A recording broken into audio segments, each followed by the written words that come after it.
These are the Straits of Gibraltar, and it was from these that on August the 3rd, 1809, emerged the HMS Hyperion from Cadiz.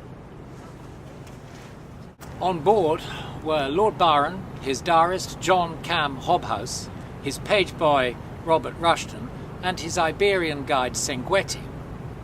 He had sent the old family retainer Joe Murray and his faithful valet Fletcher ahead by boat from Lisbon with the enormous amount of baggage, and they would arrive here in a few days' time. Gibraltar, that dirtiest and most detestable spot, was how Byron remembered it, and it is hard now to see why he was so enthusiastic.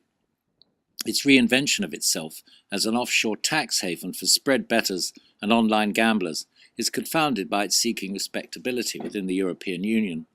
It seems to want to have its licorice all sorts and eat them. The scrubby old squaddy town is not quite sure what it is these days, and so has become a cross between Portsmouth without the finesse and the Cayman Islands without the financial probity. And what's with these mock Tudor apartments and 80s modernist office blocks? The promoters will tell you it is the new European Dubai, but it is really just new Magaluf for those who find the real thing too suave and sophisticated. But before they could experience the joys of Gibraltar, they had to find a hotel, and they were lucky enough to stumble across the Three Anchors. The Three Anchors is no longer a hotel, but a casino of sorts. Its name is Bingo Casino, and it is where Gibraltar's finest come to gamble the night away. Fortunately, as you can see, it's been improved. Yes, the Three Anchors is no more. Hardly surprising, as Hobhouse found it was a horrid and dirty, a shocking hotel, and their rooms were very buggy, that dinner was bad, spoilt by greasy cooking. Byron noted that the owner, one Hawthorne, was a fat, short man like the pictures of Jolly Bacchus. Eventually, they had to spend 10 torrid, horrid nights here, sleeping on a little sofa. In a world of upward mobility, it is, for a while, worth observing somewhere so relentlessly down market, where the star outsells the sun, where pink nylon cardigans and light blue acrylic slippers are stretched around muffin tops and donuts.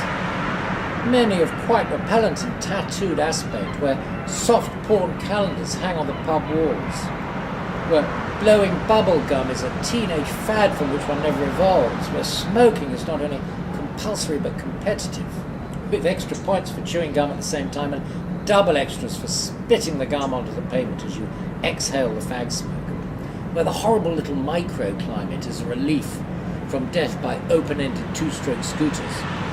And if they somehow fail to score a direct hit, there are always the pit bull terriers lying in wait in the shadow of their owners' beer bellies.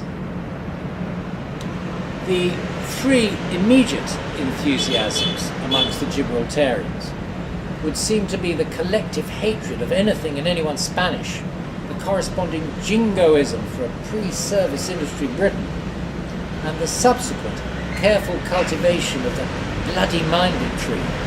Bloody-mindedness here is a statement of identity, where the perfection of placing imaginary obstacles in the way of anyone wanting anything doing has as many precious subtleties in its rules and variations as does Mornington Crescent. And so, after 10 miserable days in this hot and humid hellhole, they left. Now reunited with Fletcher and the baggage train, Byron nevertheless sent old Joe Murray and young Robert Rushton home.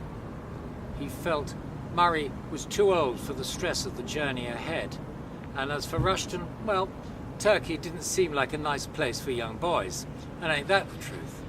But before Turkey, they had to sail to Malta, via Sardinia and Sicily.